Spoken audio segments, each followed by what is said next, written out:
사지 않으면 운영을 할 수가 없어요. 그래서 기업 운영과 멘탈 코칭 또 마음 이거는 불가분한 관계죠. 사실 그 멘탈 코칭 배우기 이전에도 직원들의 마음을 사는 방법으로 저는 편지를 많이 써줬거든요. 아, 편지라면 손편지 네, 말씀하시는 손편지를 건가요? 많이 써줬고 그 손편지를 굉장히 중요하게 생각을 하고요. 또 손편지가 상대방의 마음으로 전달되는 부분은 그냥 일반 언어나 메일보다 메일이나 네. 또 PC로 뽑아서 주는 그 전달하는 거하고는 아주 천양지차입니다. 그래서 제가 그 운영 경영을 할 때 직원들의 마음을 사는 부분은 손편지로 대체적으로 많이 했고요.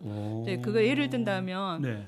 뭐 경조사 있을 때 항상 손편지 써가지고 그또 온거지에다 써가지고 이제 소정의 그 사례나 뭐 기부나 이런 거를 넣어서 주고 또 직원들이 뭐 좀 이제 저희가 병력 특례업체였기 때문에 군대를 가거나 그러면 항상 편지 써주고 또 힘들어하면 편지 써서 용기를 주는 그런 것들을 굉장히 많이 해왔어요. 그 사업하면서 어렵고 힘들었던 부분이 결국은 멘탈이 깨져서 그런 거거든요. 어려운 상황은 누구한테 다 있는데 멘탈이 깨지면 다시 회복하기가 좀 어렵다는 거죠. 사업하는 사람들도 제 경험 비롯해서 보자면 이 멘탈을 공부하는 거는 되게 중요하다고 생각을 해요. 그다음에 지금 이제 제가 사업을 25년도 넘게 해오고 그다음에 멘탈 코칭 공부를 했고 좀 풍성해지기도 하고 마음속으로 사업과 마음 이런 것들이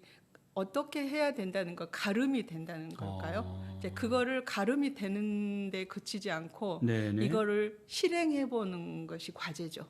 그거에도 접목해서 실행해 보는 게 가장 관건이라고 생각하는데 저는 그냥 사업하면서 마음하고 어떤 관련이 있는지에 대해서 말씀을 하셨기 때문에 일반 중소기업 또 소상공인 이런 분들도 멘탈 코칭을 좀 배워서 사업하는 데 적용을 하면 아주 많은 도움이 된다고 생각을 합니다. 아, 지금 말씀을 이 방송을 들으시는 분 중에서도 개인 사업을 하시는 분도 계시고 사실 중소기업 운영하시는 분도 계실 거거든요.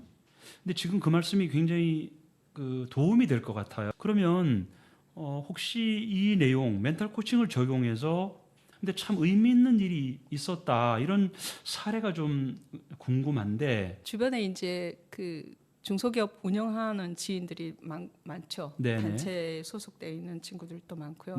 그런 친구들이 굉장히 그 시리에 빠졌을 때 상담 많이 옵니다. 이 경우 어떻게 했으면 좋겠습니까? 그러니까 상담 받으러 오시는 거군요. 그럴 때 그 이제 자기 마음, 자기 상황을 다른 사람한테 나를 내비친다는 건 굉장히 어렵거든요.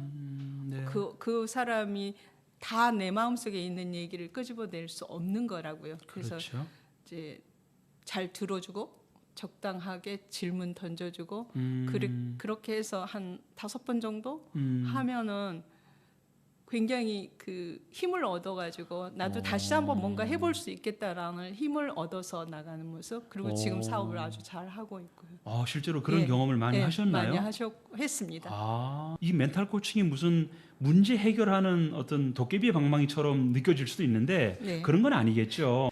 여러 가지 기법이 있을 수 있죠. 있는데 그거를 그 상대방에 맞게 적절하게 어떻게 전달하고 또 어떻게 피드백을 받는 그러니까 끌어내는가에 그거는 각자 멘탈 코칭을 하는 코치들의 역량이기도 하는 것 같습니다. 질문이 굉장히 중요한 툴이 되겠네요. 네네. 이사장께서 다른 분하고 대화할 때 그런 질문 기법을 많이 하시나요? 첫 번째는 많이 들어주죠. 경청을 많이 해주고 질문을 하려면 책을 많이 읽지 않으면 질문을 잘 할 수가 없습니다. 평상시에 생활 신조가 걸을 수 있을 때까지 일하고 죽을 때까지 공부하자. 잠깐만요. 다시 한번요. 걸을 수 있을 때까지 일하고 죽을 때까지 공부하자. 예. 저 생활 신조라서요. 많이 모자라기 때문에 공부를 많이 열심히 하죠. 사실 그러니까 공부를 꼭 학교 공부, 학습 공부뿐만 아니라 제가 알지 못하는 분야에 대해서도 공부를 좀 하려고 노력을 하고요. 뭐 워낙 공부를 사실 공부를 좋아하는 건 좀 어폐가 있긴 합니다. 근데 공부를 하는 거를 그래 꺼려하지 않는 사람들의 공통점이 좀 있어요. 뭐냐면 공부 얘기할 때 되게 에너지가 넘쳐요.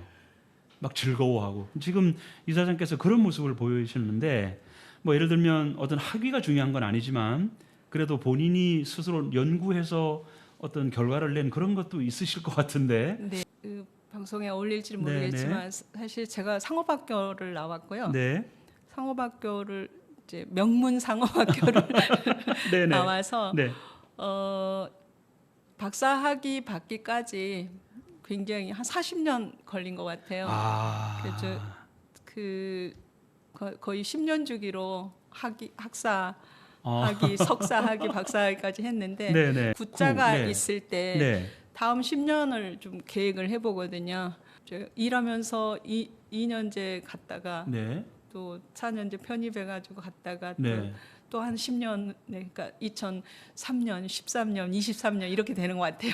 2003년 한 20년 전에는 학사학위를 했고 2013년, 23년 이렇게 석사, 박사 했던 것 같습니다. 그러니까 제가 혼자 아니고 회사 운영하고 가정 있고 아들도 있고 남편도 있고 그런데 제가 이 모든 것을 해올 수 있었던 거는 이제 끊임없이 공부를 하려고 하는 그 멘탈 관리 그거였던 것 같아요. 그러니까 지금 이제 와서 제가 나이가 꽤 많이 들어 있는데 이 모든 것들이 멘탈 코칭을 공부하다 보니까 그 동안에 제가 저 삶을 살아왔던 것들이 거의 멘탈 관리였던 것 같습니다. 돌아보니까 그렇게 정리가 되신다는 거죠?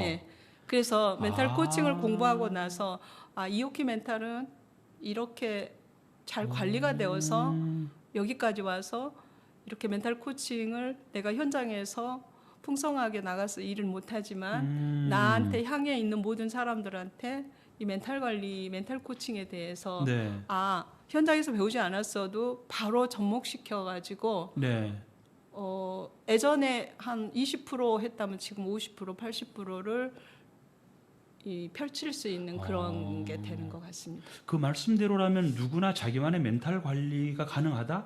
네. 그렇게 이해도 되나요? 멘탈 관리 가능한데요. 이제 삶의 어떤 가치관하고도 일맥상통하기는 한 것 같습니다. 그래서 누구한테나 다 뭐 적용되는 건 아닌 것 같고요. 근데 삶의 가치관과 연관돼 있다는 건 어떤 의미인가요? 항상 공부하자. 그다음에 뭐 일을 하자. 그다음에 가치관이 거창한 건 아니고요. 내가 내 주변 사람들을 감화시켜 주자라는 게 또 저의 가치관이기도 해요. 왜냐하면 저를 둘러싸고 있는 모든 주변의 사람들한테 좋은 마음, 또 좋은 에너지, 분위기로 전달될 수도 있고요. 또 물질로도 될 수도 있고 또 언어로 될 수도 있고 여러 가지 측면을 할 수 있는데 그렇게 하려면 부단히 노력하지 않으면 제가 훈련되어 있지 않으면 그걸 남을 공감시킬 수가 없는 거잖아요. 어떤 의미로 저희가 공부를 해석을 하면 적절할지. 세상이 바뀌는 속도가 너무 빠르기 때문에 공부를 하지 않으면 그 시대에 따라서 살아갈 수가 없습니다. 보조를 맞추기 어려우니까. 그렇습니다. 그래서 다는 섭렵을 못할지라도 어떻게 돌아가는 것은 알고 같이 동시대를 살아야지. 그렇다고 나는 전혀 몰라. 이거 할 수가 없어. 이렇게 하지는 말자라는 거죠. 그래서 혹시 이 방송을 들으시는 분들 중에는 여전히 그 코로나로 인해서 힘들었던 과정을 지금도 겪고 계시는 분도 계시고 또 아직도 힘들어하시는 분들 계실 수 있거든요. 지금 말씀 들어보면 그런 거를 다 이겨내시고 어떤 극복해내신 좋은 사례들이 많으신데 이 방송을 들으시는 분들께 힘들지만 좀 참고 견디고 힘내보자, 힘내세요라고 하는 응원과 격려의 메시지를 좀 던져주신다면. 예전에 옛말 말에 첫 술에 배부르야 그런 말이 있잖아요. 네. 네. 저는 모든 부분에 있어서 뭐 특별하게 잘한다거나 또 뭐 이렇게 큰 달란트를 갖고 태어났다거나 또는 뭐 뒷배경이 좋다거나 이런 거는 없고요. 정말 끊임없이 공부하고 그다음에 너무 어려운 과정이지만 긍정 마인드로 자기 길을 걸어가면 시간이 조금 걸릴지라도 반드시 좋은 결과가 있다고 저는 아주 확신합니다. 네. 어려운 환경이지만 또 자기가 할 수 있는 것을 차곡차곡 해 나가면서 또 긍정 마인드로 또 모르면 공부를 해서라도 그 모든 습관들이 그 누적되어서 좋은 결과가 나타난다고 생각하거든요. 그리고 또 그 특히 또 젊은이들이나 나이 든 사람들이나 강조하고 싶은 거는 적는 거요. 메모. 기록. 네, 기록. 네네. 그런 말 있잖아요. 기억의 뇌는 머리에 있지만 네. 기록의 뇌는 손끝에 있다고. 기억은 잊혀질 수 있는데요. 네. 기록은 잊혀지지 않습니다. 저의 모든 것의 자산일 수도 있고요. 그다음에 일기 써오는 것도 저의 자산이기도 하고요. 전국적으로 제 손편지를 받은 사람들 손 들고 나오라면 엄청난 많은 숫자의 그렇습니까? 사람들이. 자, 지금 한번 손 들어 보십시오, 여러분. 네네.